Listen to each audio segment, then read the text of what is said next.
What's going on, guys? It's your boy Bleed. It's your boy Al Mack, and this is Bloodshed, where we're going to recap everything that went down, the results, our reactions, a little look ahead. This was UFC Vegas 27, Rob Font versus Cody Garbrandt. Man, it was a banger. Pretty good card overall, Al. Man, treacherous one from a gambling standpoint. I had 5 bets tonight that I sent out to Patreon members. We won 3, we lost 2. We're going to talk about it. Squeezed out the smallest of profit tonight, Al. I mean, nothing to write home about, but you know what? It's hard to be bummed when you make a little bit of money. This gambling stuff's hard, Al. So I'm going to throw it to Al. He's going to tell us, first off, Al, just how are you doing tonight, man? Well, tonight was kind of a disaster for me. It kind of all just led up to if Font would have got the job done, within 2.5 rounds, my night would have turned around. We'll talk about it later, but yeah, it just, everything was relying on that last fight for me, and it ended up not going. I had Font, but the total and the fight goes the distance. No. Ended up, just not coming in, and it was one of those nights where 8 of the 12 fights went the distance, and it's just it continues. Yep. Fight goes the distance. Yes, profited plus 6.5 units tonight, and 19.8 units on the year at 112, 92, and 2. So yeah, it's just. I think it was the last event where we had a whole lot of unders, and, the overs came in again. And just one of those nights where we didn't have, there was a lot of decisions. And even with this first fight, man, I thought this first fight was destined to with Hermansson and Shahbazyan. I thought it was a pretty solid bet that this one wasn't going to go the distance, but it did. What'd you think of this one?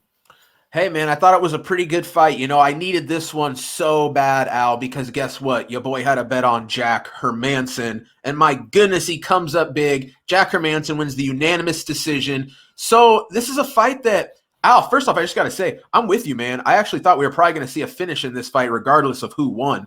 But, I didn't end up pulling the trigger on it. I felt like, the way we've seen so many fights going to the scorecards almost at an abnormal rate, I feel like we're going to see, the mathematics begin to equal out. I said earlier today, and I'm gonna stay true to this, even though what really wasn't the case tonight. I think we're gonna see a lot of finishes as we look at the second half of 2021. A lot of it has to do with that energy of the in-crowd situation, right? You see guys going for it. They're energized. They want the big finish. They want the big bonus. You know what I mean? In front of the live crowd. I really do think that plays into it. And I'm pretty sure the statistics would back me on it. We've had a couple events where we've had crowds, and I think we saw an uptick in finishes in those cards. So, but this fight, as far as a whole, went essentially kind of how I figured it would. Edmen Shahbazyan has a very, very strong round one. I mean, you kind of got to shake your head and wonder why Jack Hermansson would entertain Edmen Shahbazyan on the feet for an entire first round, when the Shahbazyan kid's kind of for when you look at the numbers, when we look at what the sample size we have, he's kind of a first rounder bust type guy. And sure enough, that's exactly how it plays out tonight. Edmen Shahbazyan wins a clear cut round one, just touching up Hermansson, hurting him bad, big power, putting damage on him. Sure enough, Hermansson begins to turn the tables in round 2, uses that offensive wrestling, uses that grappling advantage, takes the fight to his strengths, puts the fight on his path to victory, right? Takes Edmen Shahbazyan out of his game entirely when it hits the mat. Even at the end of the second round, though, I will say, we saw Shahbazyan reverse position and actually landing some very good ground and pound. Made things very interesting going into the third round. But honestly, man, the third round, pretty much an absolute wipeout. Hermansson just pours it on Shahbazyan. 10-8 round, absolutely. All 3 judges agreed. And if there was maybe 15, 30 seconds more in that round, potentially even a finish, I think, for Hermansson. He was just absolutely destroying Shahbazyan at this point. Happy to cash this one, Al. You said you had the over. Did you have anything, or you had the under? Did you have anything else on this one? Yeah, I had Jack Hermansson tonight as well, which one of the only ones that came in. And it's pretty funny. Both these fighters go from main event status to opening the main card of ESPN Plus fight night. I thought that was kind of weird because both these guys, I just thought it was weird for both these guys to be opening this card. Sometimes it's like the curtain jerker where they put, one of the best fights to start it. Cause like when you're flipping through at the top of the hour, that's when you'll have the highest casual audience of people that are just like, oh, what's on ESPN Plus, So, but beyond that, I guess these two guys that were supposed to be on last week's card on UFC 262. Yep. And then that also reminds me, you just mentioned it. So just to go back to what we were talking about with the totals, it's interesting. So tonight the over went 8-4, but if we go last week, the under went 7-5, and then at UFC Vegas 26, the over cashed more, and then UFC Vegas 25, the over cashed more, but then UFC 261, again in front of a crowd, the under went 9-4. So you're bang on. Take notes, people. Take notes. I'm going to look. Me and my man Al, we got this figured out, baby. Yeah, I'm going to look at this because I could probably go back in the results that we've done through the past since the start of the year, really, and we could probably split that up and find out the events that have had the crowd versus the events that haven't, because you're exactly right. And to be honest, that's a pretty sharp edge, because it's almost like a home and road type situation where I don't think the UFC is going to be moving from the Apex anytime soon for these fight nights. They're going to be moving, to do these pay-per-views. Right. But as far as the fight night goes, I think they're going to keep it at the Apex. And if that's the case, then that's something that we should consider in our handicapping, and that's something that I should have freaking considered in my handicapping, because this Hermansson, he got pieced up in that first round. It didn't look good at all. He looked gun shy. And then, he finally realized that his only way to win the fight was by grappling. And, he had some chances there multiple times in that, I think it was in the second round with that ground and pound, but he seemed to be a little bit gassed. And then, like you said, Shahbazyan was able to reverse position there. He showed his skill on the ground for a little bit, but Hermansson was making the case that, slowly he was edging him out. And most of the third round, he was on top of him. That was like the 10-8. And I had Hermansson on the money line. And, one of the themes of this show is just how I always say, like, as soon as the bell rang, I knew I was going to lose. That's how it felt with the Hermansson ticket at the start of this fight.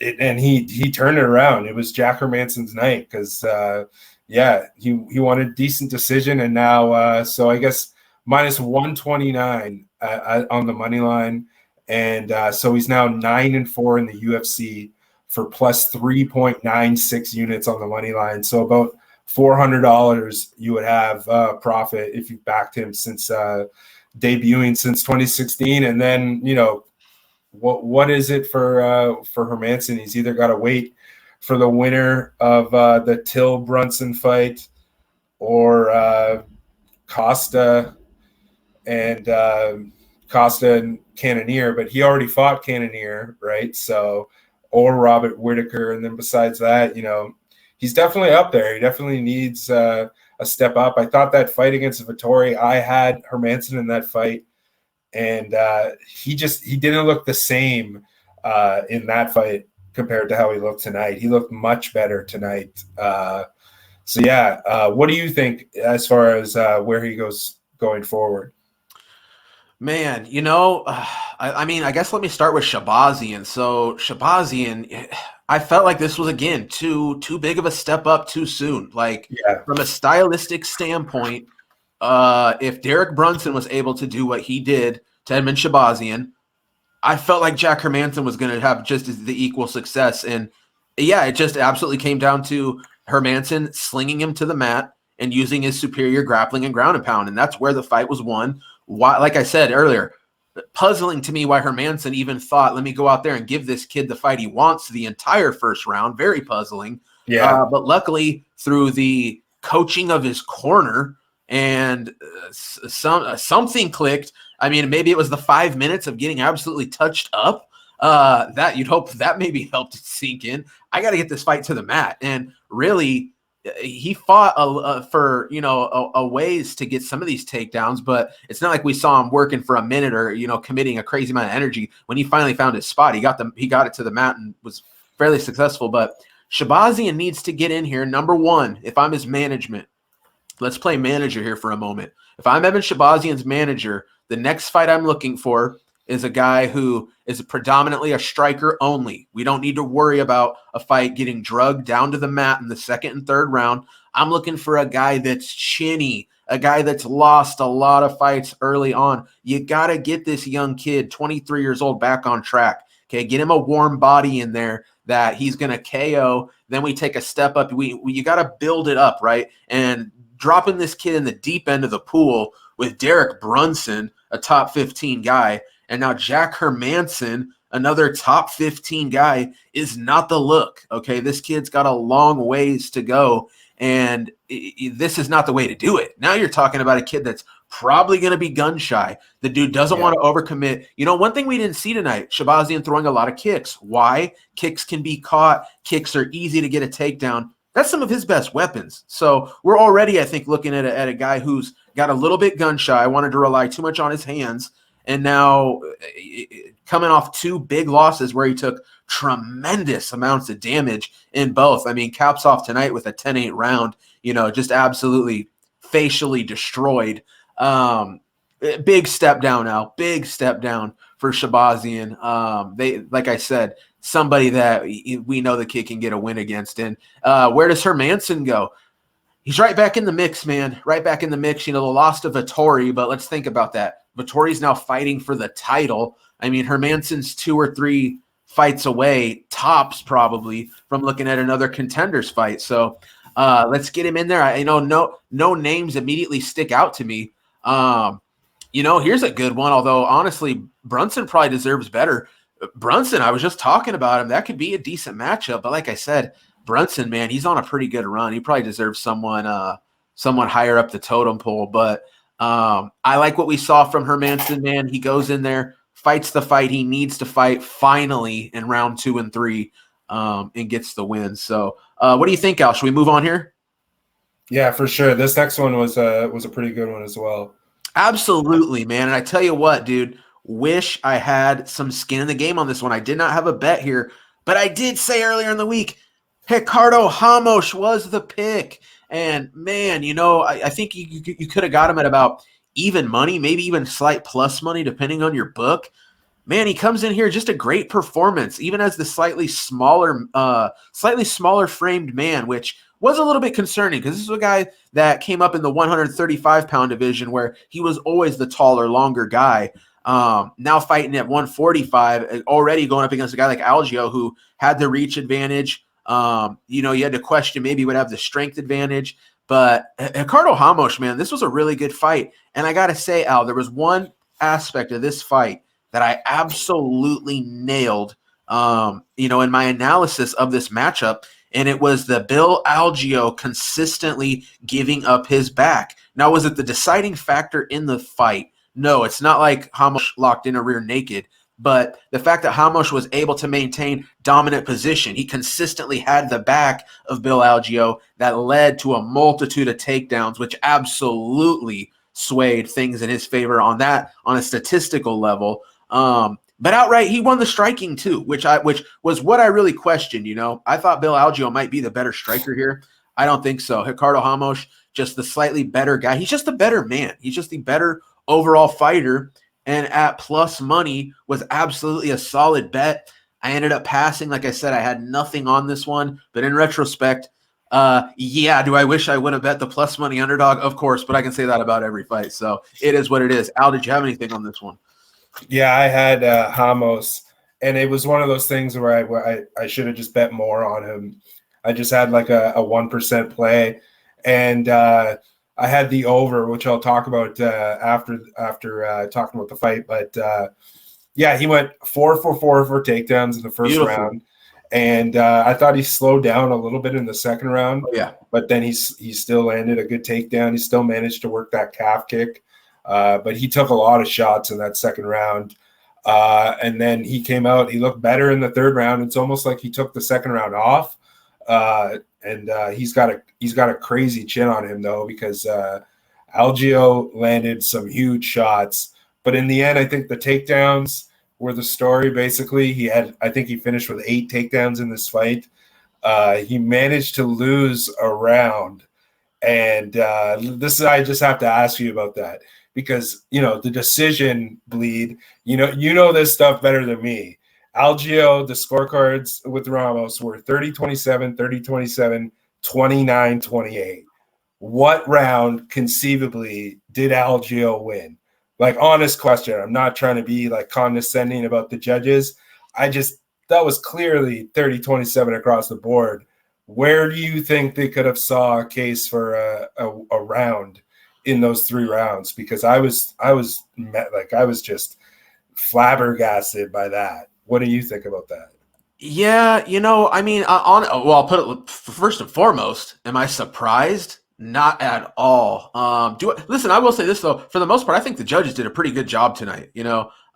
Which we're going to talk. Well, there was one split decision, but that fight was very close. I think it could be a split. I actually on Twitter said it's split decision incoming. I felt it. But as far as this fight goes, I do think, Ramos probably won every round, but I do think a couple were close, especially early. I'm guessing the judge that gave Algeo a round probably gave him the first round, but because of the more damaging shots. Yeah, and maybe just the fact that Algeo, I mean, I think as far as the numbers go, I do believe Algeo had more output. It's just the far more impactful strikes were clearly coming from the Ramos side.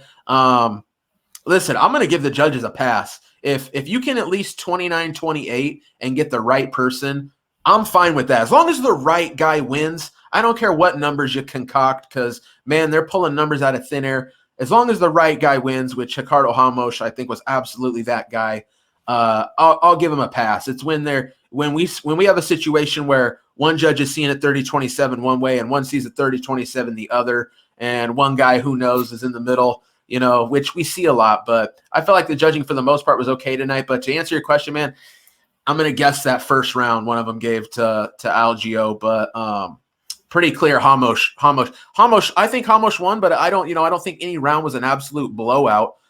Fairly competitive, but 30-27 is probably how I scored it for Ricardo Ramos. I just think if you win the takedowns 8-0, like I know that's not everything, especially, but I mean it's a 3-round fight, and he got, even in that first round, he got 4 takedowns. Like it's just the problem that I have is like, okay, that's fine.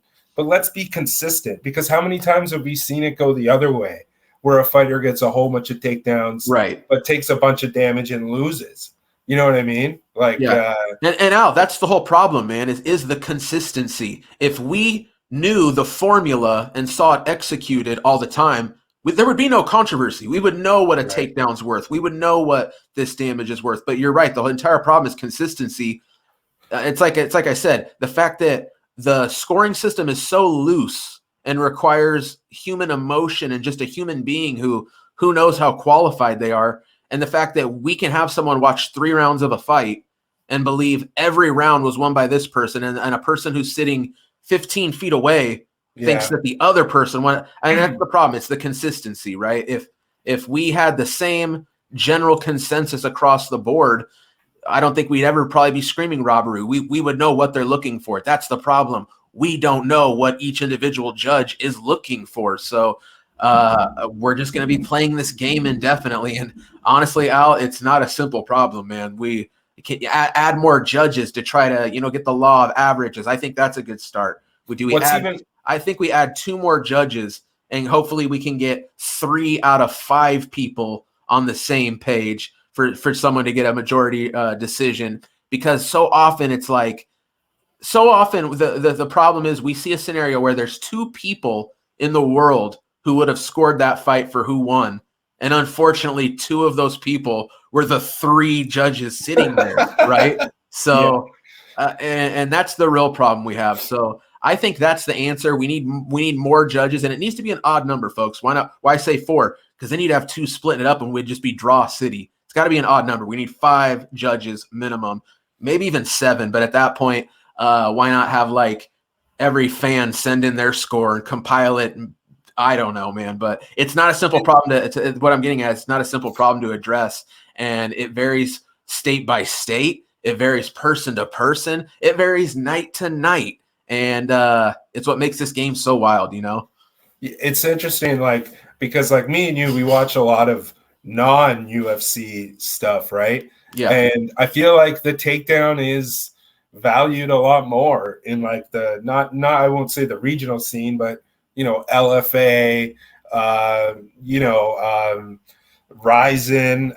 I just feel like it's valued more in the other, you know, in the come up to the UFC, even in Bellator, you know what I mean? And then it's just so wacky. I understand if you see it 29-28, but I just want to know why, because I've seen it many times where, you know, damage doesn't matter. How many times have we seen where it's just like, oh, it's about cage control, it's about top control, et cetera, et cetera.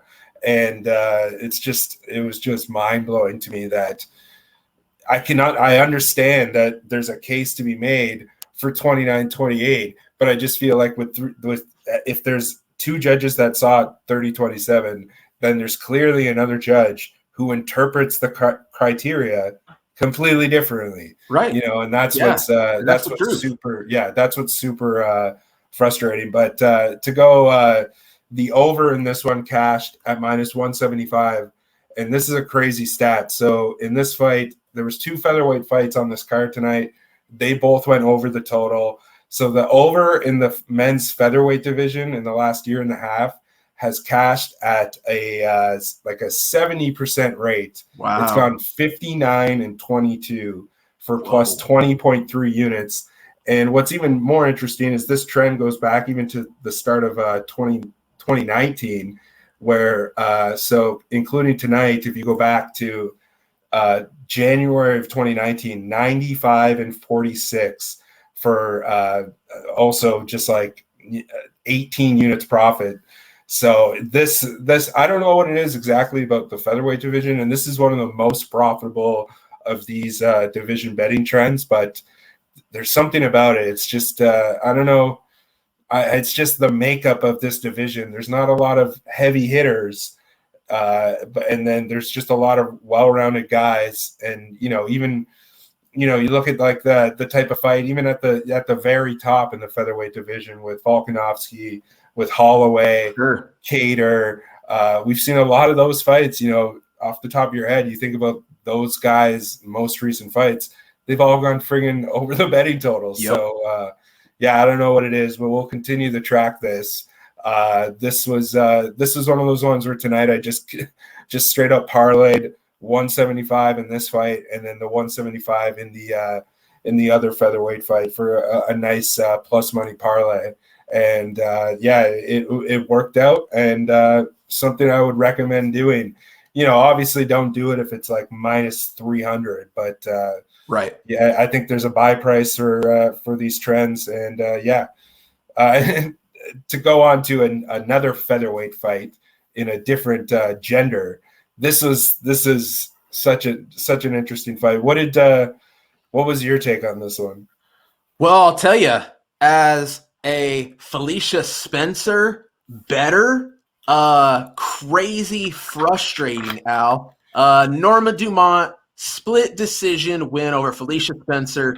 Listen, Al, I think this is one of those fights that it's 29-28 somebody, and whoever you want, there's not a wrong answer. You know what I mean? Am I surprised Norma Dumont won this fight? Not at all. Would I have been surprised if two judges had gone 29-28 Spencer? Not at all. And I really needed them to, because like I said, I had a bet on Spencer, man. This was very infuriating for me. And you want to know why, Al? Because Felicia Spencer went out there and fought to the strengths of Norma Dumont, okay? Felicia Spencer, the notorious grappler wrestler who has a very good skill set in that area. The only thing she's ever showed us in her career, because she had virtually next to no stand-up, goes to a new camp, and apparently they've informed her, you're not a wrestler anymore.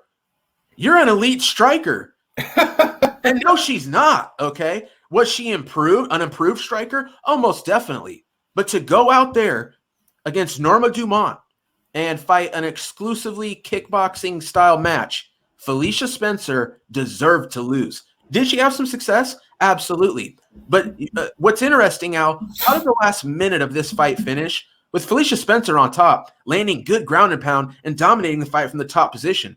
That's what I was anticipating 15 minutes of. Felicia Spencer should have gone in here. The striking is only used to close the distance, put Norma up against the fence, grind her out, land some dirty shots, some dirty boxing, land some good shots against the cage, work for the takedown, and advance to that top position where you finish the fight or rinse and repeat and win a clear-cut decision. So for me to have a bet on Felicia Spencer and watch her go out there and fight, and her coaching staff absolutely let her down. She let herself down by not realizing it in her own right, but for her coaching staff to let her go out there for 3 rounds and kickbox with a fighter whose only path to victory was to stand and bang it out, fight IQ out the window, strategy out the window, that's something I can't get behind at all. And I'm very disappointed in Felicia Spencer. I mean, don't get me wrong, split decision loss. I'm 1 point. I'm 1 round on one judge's scorecard from winning the fight. But Al, to your point, one judge scored this 30-27 Dumont, and another one scores it 29-28 Spencer. They were close rounds. Again, it's one of those that you pick a winner because it was a very close fight. I thought Dumont probably won, so I'm not shocked in the slightest. But I did. I even on Twitter, I'm like, split decision incoming here. And boy, was it. Too bad you couldn't live bet a prop. Split decision, yes or no. That would be a good bet. I'd be hitting that mofo all the time. But yeah, man, Norma Dumont. I mean, I want to say she looked good, but I mean, most people are going to look good striking against Felicia Spencer. I mean, so Norma Dumont, I think, went out there, fought a good fight, absolutely didn't blow me away. Did pretty good defending, I guess, some against the fence stuff. But another thing, man, look at the legs on Dumont. She has the legs of like a 290-pound man in the NFL. Those are some serious trunks. And maybe Spencer just said, you know what? I see them legs. I'm not getting on these hips. This ain't going to work out. I don't know, man. Very frustrating, though. I take the L on Spencer. What do you think, Al? Yeah, I had Spencer in this one as well. Super frustrating. I don't know what Spencer's fight style is, but she stands so square to her opponent. It's like this very like karate style, but like not, like it's very like Lyoto Machida, but like not like she stands very square, but she doesn't with the tools that she has, she's not able to do much from that stance. She's got to do something about that. And yeah, I agree with you. Like it was a super close fight, and Spencer was just not fighting her style. We needed like some Steve Bruno in Spence's corner, which was Valerie Loreda's coach last night in Bellator. We needed that guy to say, stop with this stupid shit. Like, let's fight to your strengths, because it was so frustrating to watch. And then I also had the under, because this is so interesting. Oof. The UFC featherweight division. This was the 19th UFC women's featherweight fight since 2017.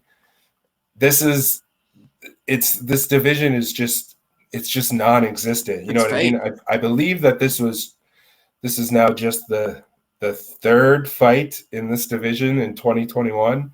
It might actually have only been the second. And this is only the fifth fight since last year. And yeah, like I said, this is the 19th fight since 2017. The favorite won 11 of those coming into this. And I just thought, close fight. I thought Spencer was probably the better fighter, but it came down to Dumont had improved significantly. And this division is just, it's ridiculous. And Dumont, I think she's only the fifth underdog in this division to cash at plus 185, which, in hindsight, crazy value. And yeah, this featherweight division, I don't know, man. Who is she even who's Dumont even going to call out? Like when she talked in her post fight, she said, I need time to go to featherweight to go to bantamweight.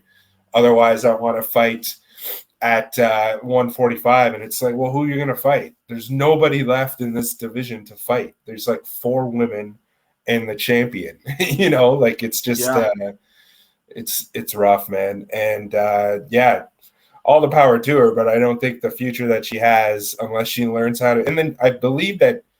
Didn't she come in overweight? Yeah, she did, right? So no, not in this fight. When she was fighting it, she came 5 pounds over, I think, in both of her bantamweight fights. Oh, okay, yeah. So so she was forced. She got forced up. She has to fight at 145. The problem is that's not a real division. It's just Amanda Nunes walking around with an extra belt. And I mean, Megan Anderson's gone. She's cut. She's in Invicta. As a matter of fact, she's fighting either. I don't know when she's fighting. Who cares?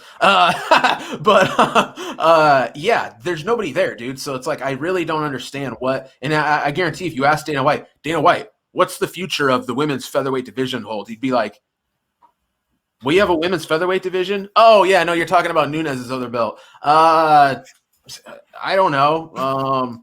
I guess maybe we go outside the promotion. I mean, that's what I mean. Like, when you look at this division, which it's crazy, you're talking about Kayla Harrison, who's a 155er apparently in PFL, who's made 145 once, who is a training partner of Amanda Nunes and says that she's better than Nunes.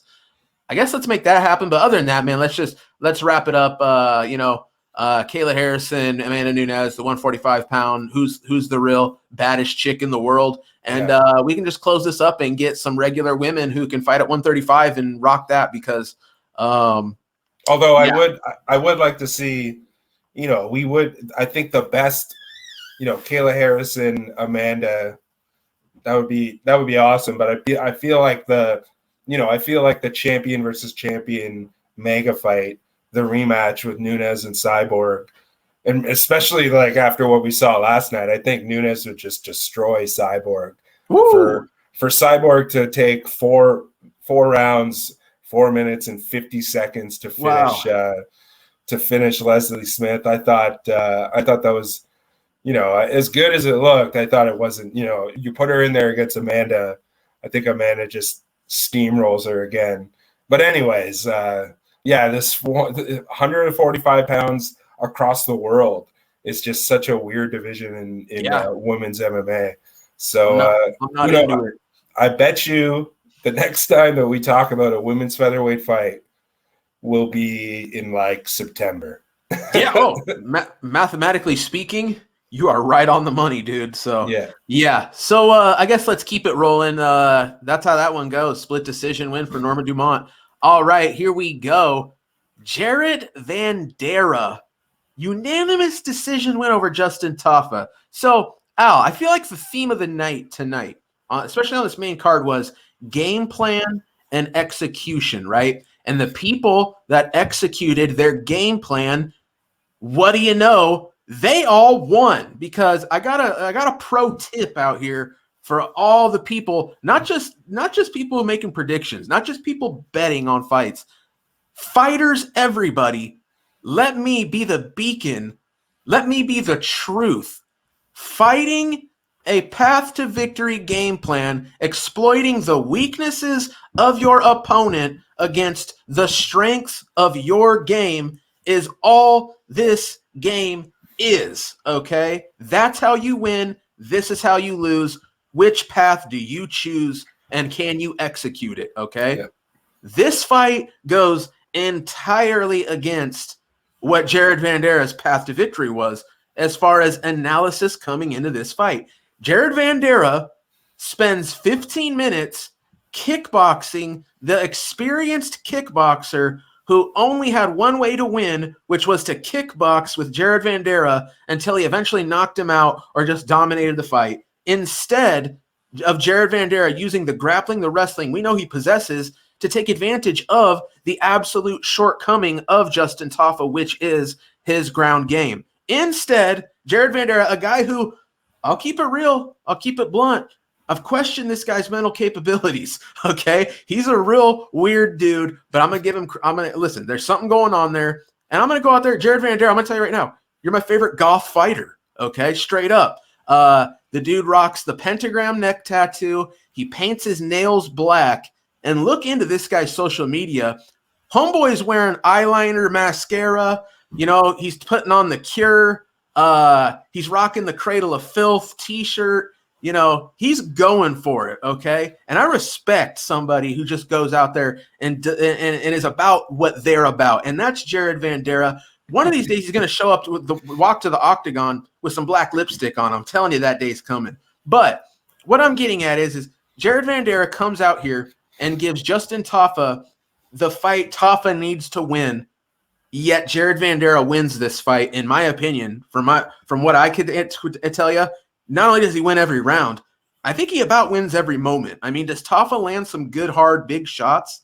Yeah, he does. At any moment, does Vanderaa really seem to be in trouble, wobbled, having any sort of problem? Not really. I mean, maybe got stumbled a couple times. Tafa's a big, powerful dude. But, yeah, man, pretty baffling. If I'm going to put it like this. If you bet Jared Vanderaa, which I did say earlier in the week, man, Tafa was like minus 200. I said, I don't know who's concocting that number, but that's incredibly off. Vanderaa, for better or worse, this guy I'm still not too high on the kid. I will say this though, I'm much higher on him now. That was a very good performance tonight. I said Vanderaa was the value side, so hopefully some people said, you know what, my man Bleed says he can't back him, but I bet value where there's value, and Vanderaa was absolutely that side tonight. Baffling game plan, but the dude went out there and showed he's also the better kickboxer, which I don't think anyone was anticipating. And if you bet Vanderaa, you were betting he was going to go out there and grapple Tafa. He doesn't. I'm sure it was a big-time sweat for anybody who had that money on him. I had nothing on this one. Felt like it was going to be a good test for both men. I'm liking what I see out of Jared Vanderaa. Again, I do question the fight IQ. I question the game plan, but that's striking, man. That cardio, that pace, very eye-opening. This is a guy that I'm going to have my eye on. Tafa, he is what he is. He's not that good at it. He's a one-shot hitter-quitter. If he doesn't find it early, he's absolutely he's just done. He's a stick in the mud. He had nothing for Vanderaa late. Man, Vanderaa did catch a good gash to the head. And I got to say, that thing looked gnarly at first. I thought he actually had a giant open wound, but they cleaned it up. That was actually a very small cut. So Vanderaa got lucky. I thought maybe that fight would get stopped the way that thing was gushing, but Vanderaa looked good, man. For better, like I said, for better or worse. Al, what'd you have on this one? Yeah, I had Vanderaa, and I had over 1.5. Nice. I had the fight goes the distance, yes, because this was, again, one of those fights I can't remember off the top of my head, but another one from a fight night of two heavyweights a couple weeks ago where I just thought, you know, these are two unranked heavyweights where as soon as they, you know, blow their load in the first round, it's just going to turn into who's got the better cardio, who can turn up the volume. And especially with those guys, you know, unless you're, I feel like especially in, at least right now in the UFC, once a lot of these guys get gassed in heavyweight, they don't really have that one hitter quitter power You know, as soon as you go further up, obviously 100%. But I mean, the thing about Tafa is just dead. Yeah, he's just dead weight out there, and you know, he's just so predictable. He throws such big looping shots, and not only that, but he bites on all of his opponent's feints, which is a big plus for whoever he's fighting. And then in between rounds, it looked Tafa was super gassed. It took him a while to get off the stool, and then Vanderaa, he was leading most of the second round. And then yeah, that cut was pretty crazy. It looked like he was in like a Texas death match or something. But yeah, right. Big props to the cut man.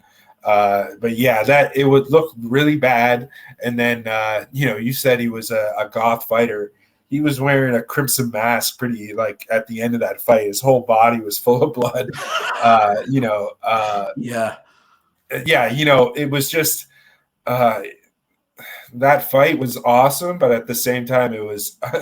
I imagine I would never do this, but imagine having bet Tafa, how much of that would have been excruciating to watch. And you know, the underdogs in this division, they cash like 24-36 since the start of last year for just 2 units profit. But you know, it just goes to show there's always value on it's not even, it's the opposite of what the perception is. It's not there's always value on a hard punching heavyweight.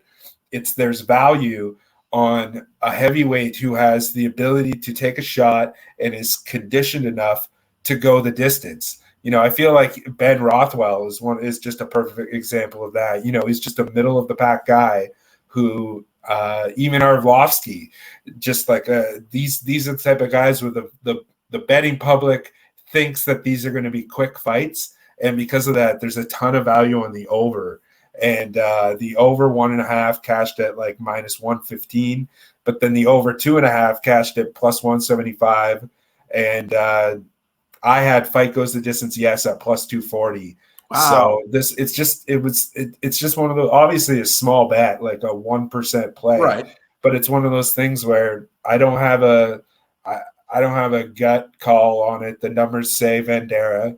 So, you know, bet the dog and bet the fight to go to the distance, because honestly, Vandera's best path to victory, besides punching him and knocking him out, which to be honest is against a Australian warrior like Tafa, it's obviously not comprehensible, but Tafa's skill set doesn't match Vandera's. So I thought Vanderaa. I wish I bet Vanderaa by decision, because that was +550. But you know, fight goes the distance, yes, cashed. And yeah, we've already talked about this fight longer than we should have. But this next one was not fun for me at all. This was the start for the bomb for me, because this fight did not go the way that I thought it would. That makes 2 of us, my man, because I absolutely had a bet on Xiaonan. Al, I mean, I said earlier in the week on my prediction video that I drop every Tuesday, I said this fight goes 2 ways. Carla Esparza gets the takedowns repeatedly and clearly wins this fight. Or Xiaonan maybe gets taken down early, fights her way up, uses some takedown defense. Eventually, Esparza has to abandon the game plan, and Xiaonan strikes her way out, volumes Esparza to a win. It is very rare that you're going to find me on the side, not on the wrestling side, not on the side of the fighter who needs to go out there and repeatedly take this fight to the ground. But let me explain, Al. So I knew Xiaonan, there was a good chance Esparza, I said Esparza is going to take her down. It's a matter of, is Xiaonan going to be able to work her way to the cage, get up, and begin to wear down Esparza, do a good job of avoiding enough takedowns, and then Esparza, like I said, abandons the game plan. Xiaonan begins to get off her offense. What I based that off of, this bet, was the fact that Xiaonan fought Claudia Gadelha, another high-level grappler. I'm not going to go out there and call her a wrestler. She's not a wrestler in the sense of Carla Esparza, but she is a very high-level grappler. Yan Xiaonan gave up a couple takedowns early in that fight. We saw her eventually straighten up with the takedown defense, fight for underhooks, use the cage well, and get off some good shots. And that's what happened. Gadelha eventually had to abandon. Yan Xiaonan is just an incredible volume striker, high-level kickboxing, and eventually runs away with it. I anticipated this fight going that way. Carla Esparza comes in here, elevates her wrestling, right? Looked the best. And even I did catch a bit of a post-fight interview where Esparza said, the path to victory was the wrestling. I really sharpened those skills up. I felt like in the last few fights, we've seen Esparza not lean so much on the wrestling. Even in the Michelle Waterson matchup, it was Michelle Waterson having success wrestling Esparza. Man, I'll just say this. Esparza as an underdog, Esparza as a fighter, Esparza's team, as far as strategy coming in here, was it absolutely blatant what the game plan was going to be? Definitely. But to sharpen those skills, Carla Esparza, I'll say it. She is the best wrestling female we've ever seen in MMA. I truly believe that. I think she's the best pure wrestler, and her ability, her top game is so far beyond anything Yan Xiaonan has the ability to defend. As soon as she got her down solidly flat on her back one time, she never got up. You know what I mean? We saw her defend the takedown early, but Carla Esparza chain wrestles. We saw a lot of 50-50 situations where they both were in the process of either getting up or Xiaonan being able to break away, or Esparza coming forward. Esparza consistently comes forward, puts the pressure, eventually finds Yan Xiaonan on her back. And Esparza, who has not finished a fight in so long, gets her in a dominant crucifix position, lands some good elbows. This was a quality stop fight. And, in hindsight, the Yan Xiaonan performance, just absolutely atrocious, goes out there overly aggressive early. Out.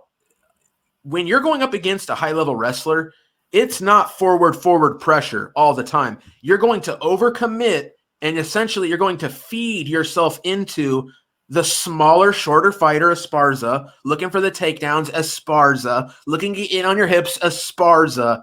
This was a terrible execution of game plan on the Yan Xiaonan side, as much as it was a perfect, flawless victory by Carla Esparza.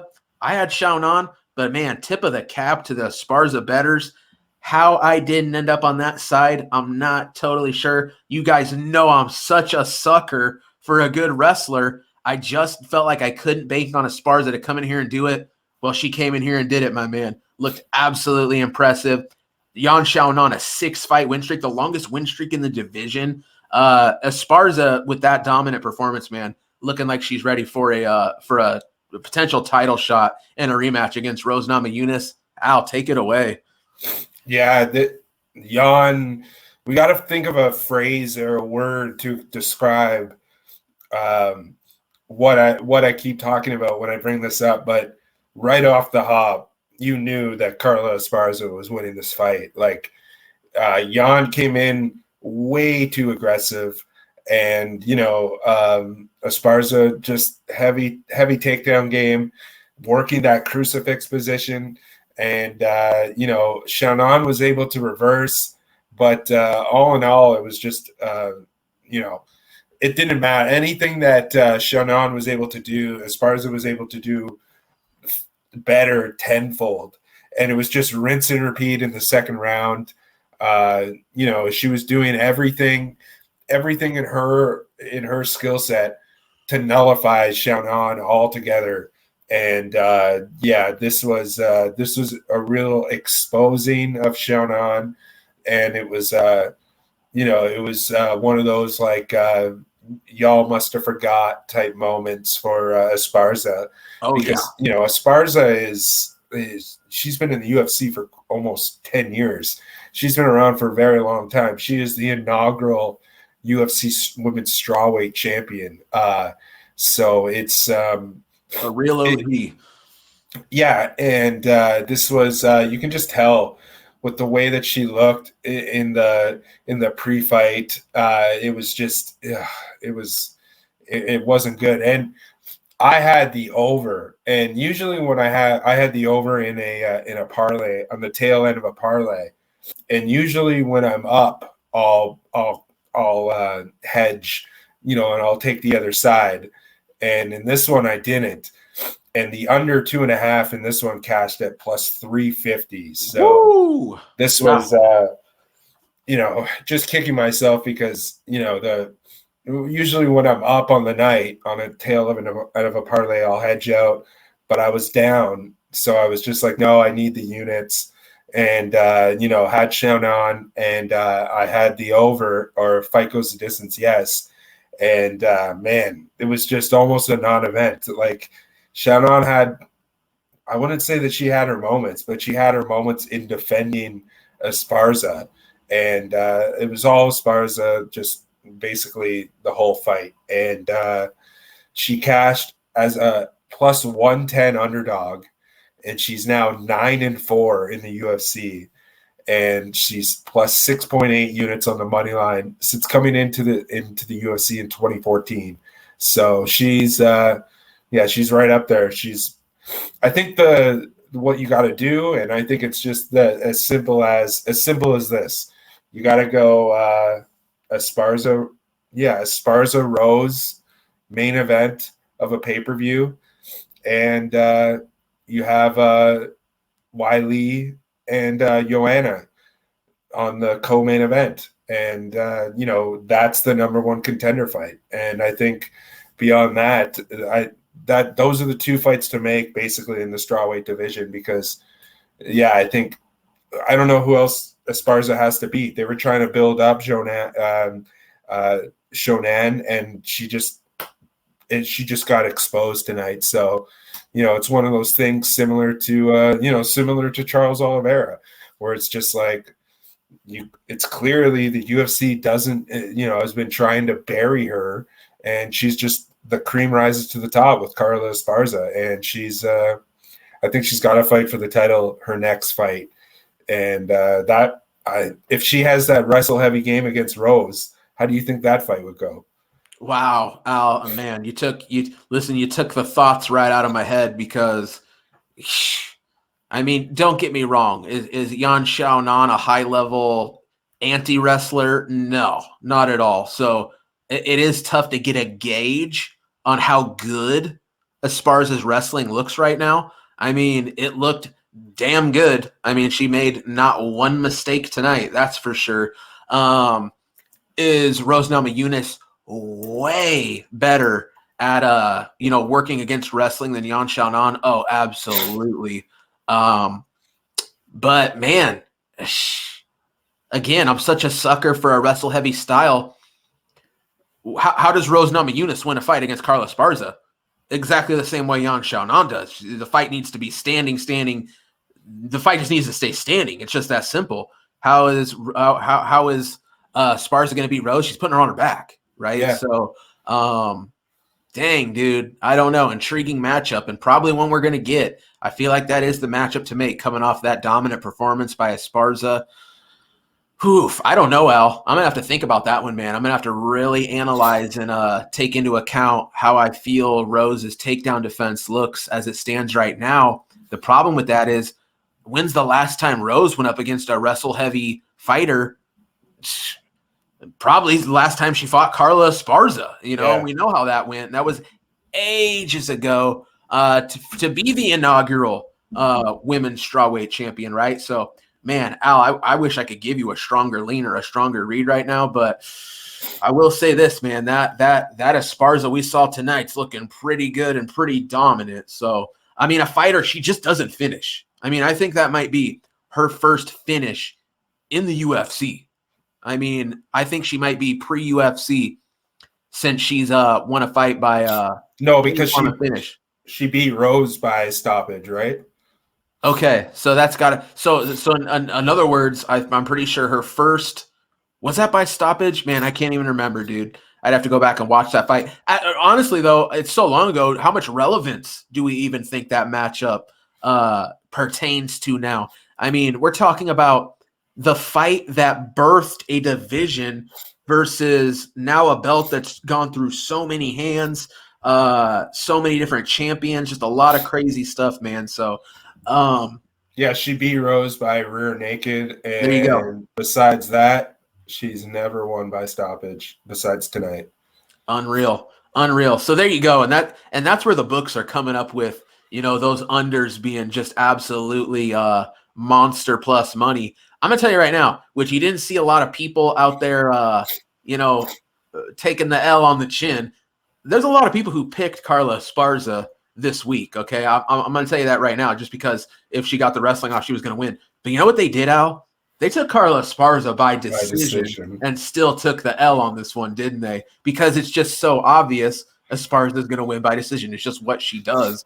So honestly, Esparza probably sinks a lot of ships tonight, winning that fight inside the distance. So that was our co-main, Al. What is there anything you want to say before we move on to the main event? Yeah, just really quickly. Carla Esparza cashed by TKO at plus 1450. Damn, just wild stuff. But yeah, let's move on to this next one.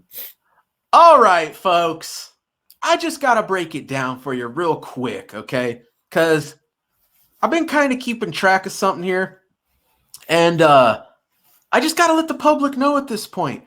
So our main event of the night, Rob Font versus Cody Garbrandt.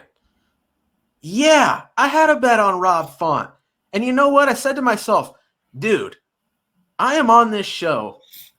When we take a look ahead, we always take a look ahead at main events, right? I am on this show handing out winners on these main events just at an alarming clip. So I had to look into it, Al, and I did.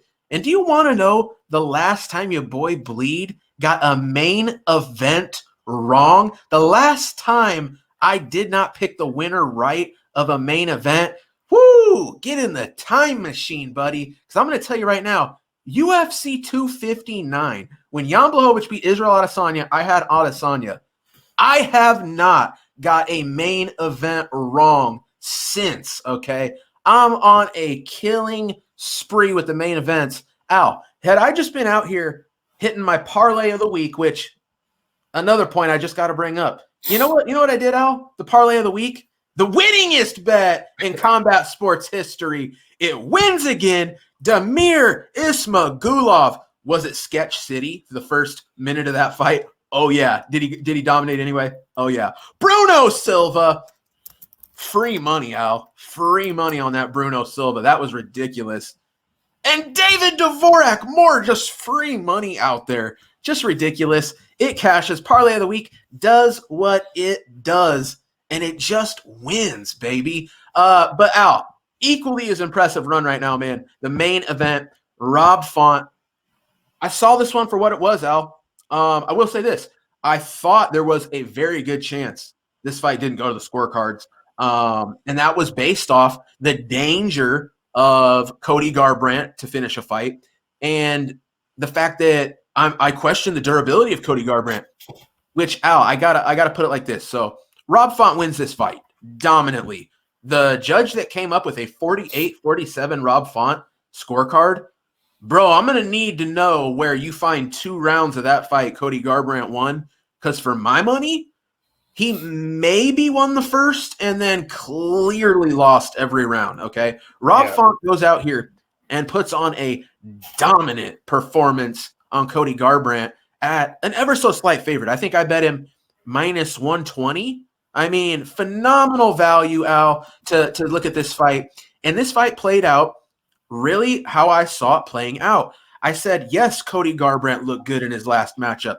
Yes, he looked fast, but against an aging 39-year-old Rafael Sunsao, whose reflexes are shot. The guy's 4 years past his expiration date, and I'm not overly impressed.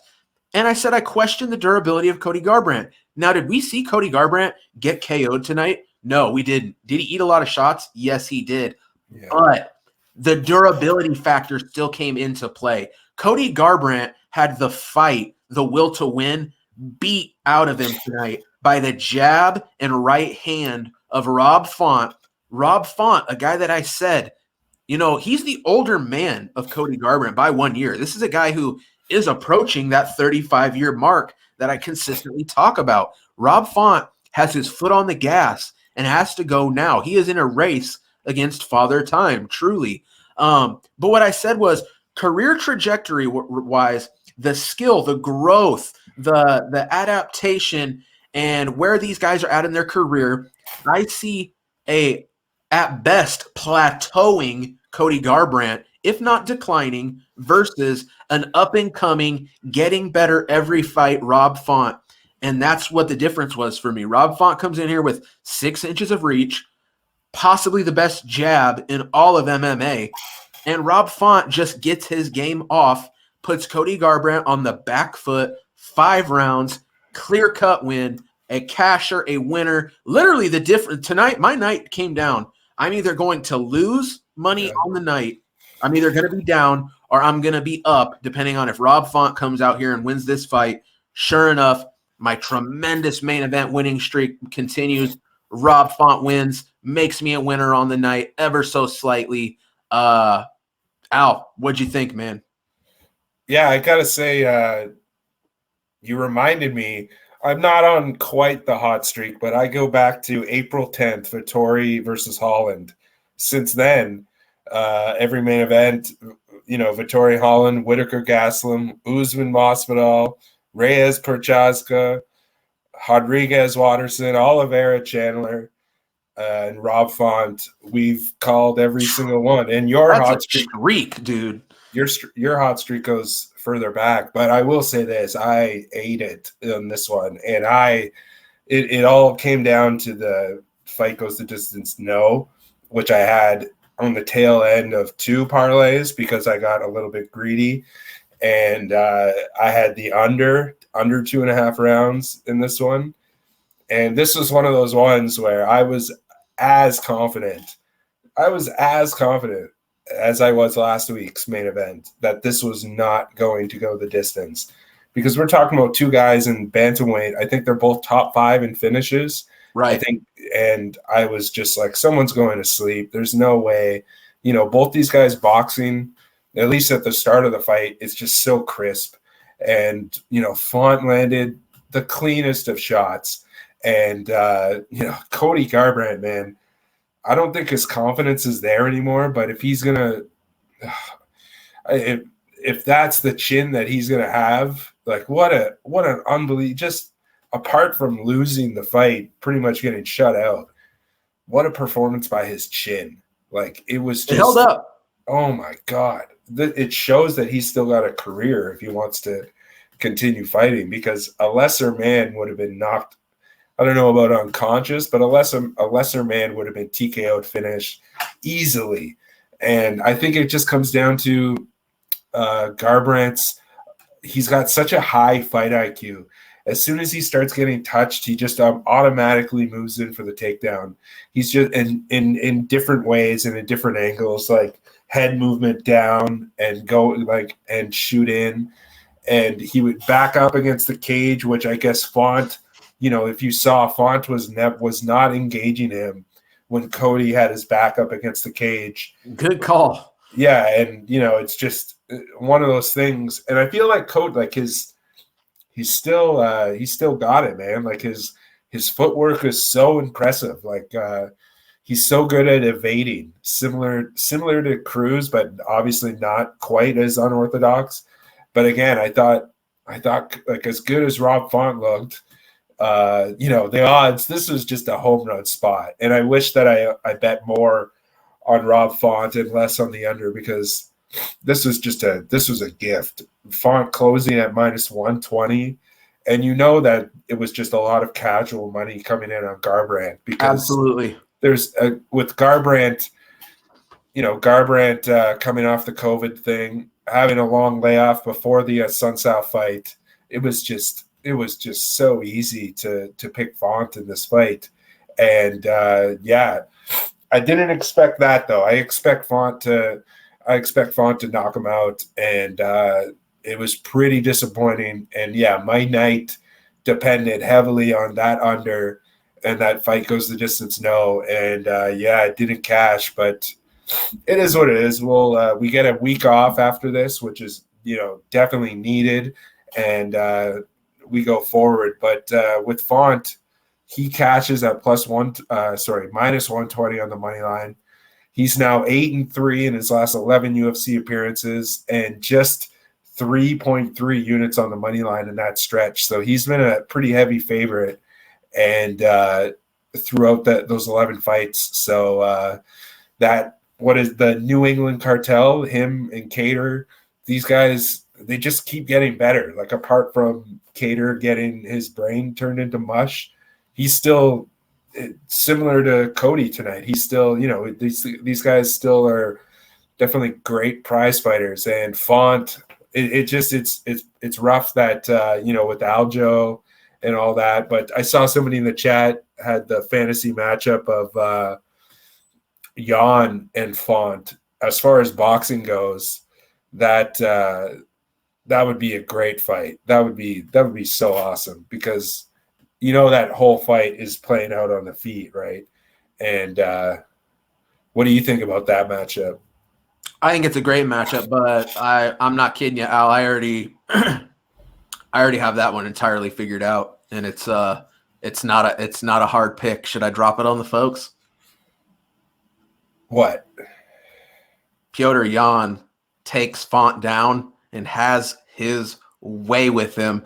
Both high-level boxers, but the one thing Garbrandt did have some success with tonight, and honestly, he should have leaned on it, but you know what? He didn't have the gas to do it. Those takedowns, his ability to put Font on the mat. Cody Garbrandt, a high school wrestler, a guy who has a wrestling background, knows what he's doing, a guy who came up at Team Alpha Male, a clan of almost pure wrestlers who all fell in love with their hands and started landing bombs. Cody Garbrandt leading leading the pack as far as that goes, right? Piotr Jan would absolutely go in there and he'd take Rob Font down. That is the kryptonite to Rob Font's game plan. We saw it tonight. Did he do a good job working his way up back to his feet? Absolutely. But Piotr Jan, his array of takedowns and throws is absolutely something else. And man, that's true. Listen, we're talking about Piotr Jan, the rightful, real champion of the division, and maybe the best bantamweight of all time. That's right, I said it. Piotr Jan. I really think that highly of this guy at this point. Honestly, I'm not sure who can hang with Piotr Jan right now. It's going to need to be one of these up and coming guys. But for my money, man, Piotr Jan absolutely probably dog walks Rob Font, if I'm being honest. Yeah, and as far as Cody goes, now that he's lost and he's out of the title picture, this opens up a lot of him and Cruz again. The rematch, I think that would be a decent fight. It makes sense. And then him and O'Malley. I think O'Malley. I'm gonna tell you right now, Sean O'Malley just watched that performance from Cody Garbrandt. If I'm Sean O'Malley, I'm licking my chops at what I saw tonight. A compromised guy who doesn't appear to be able to go even 3 hard rounds. I mean, Garbrandt was essentially shot midway through the second. A guy who consistently is moving backwards and really loads up on every shot and is very predictable, you can anticipate quite a bit, and only has enough wrestling to go a round and a half. If I'm O'Malley, I'm getting on the phone to my manager and I'm going, let's put together a Cody Garbrandt fight. Here's the problem. Why do I see Cody Garbrandt taking another extended layoff after this beating he took tonight? O'Malley probably needs to look elsewhere, because I don't think that Garbrandt matchup. Maybe win a fight, then get Garbrandt on the come up, because this ain't the same Cody Garbrandt. This guy's not elite anymore. He's dangerous only in the first round, maybe 2. And beyond that, he is incredibly average. And what Rob Font laid out was an absolute blueprint tonight.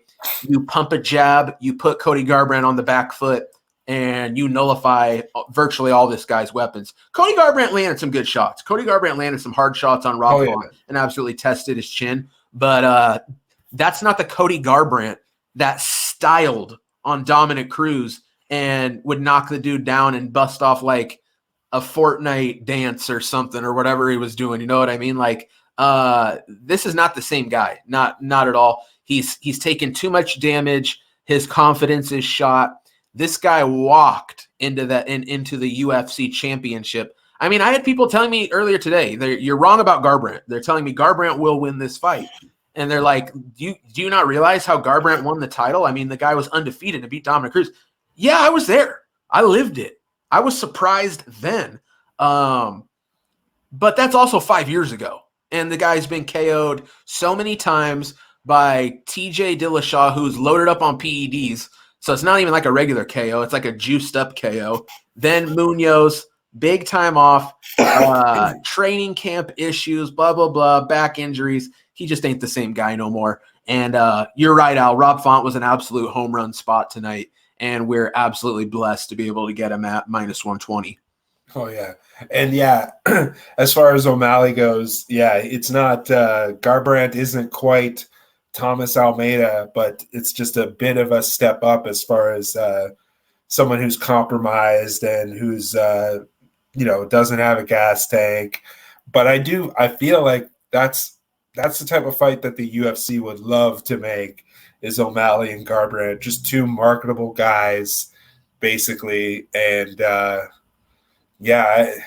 I don't know. That's the type of thing, though, with that chin, I don't think we'd see a walk-off finish with O'Malley. That's the type of thing where, just fantasy bookmaking here. But if you got plus money on the over in that one, based on what we saw tonight, I think that one would have a good chance of going to the later parts of the fight. And it's similar to like what we saw with O'Malley and Almeida. But yeah, as far as Font goes, yeah, it's just if he's gonna say the next fight that I want is gonna be for the title, he's gonna have to wait quite a while. So he needs like a money fight or something in the meantime. And basically, it comes down to he should get the winner of Sandhagen and Dillashaw, right? And I mean, from a ranking standpoint, the loser. Okay, that might make more sense. Hey, Al, maybe you're right though, man. That's a fight that's coming up. That I honestly, I wouldn't be surprised to see him get the winner or the loser. I wouldn't be surprised if they give him the winner of that fight. Actually, that could be a good number one contenders fight. Him versus the winner of Sandhagen Dillashaw. I think that probably makes quite a bit of sense.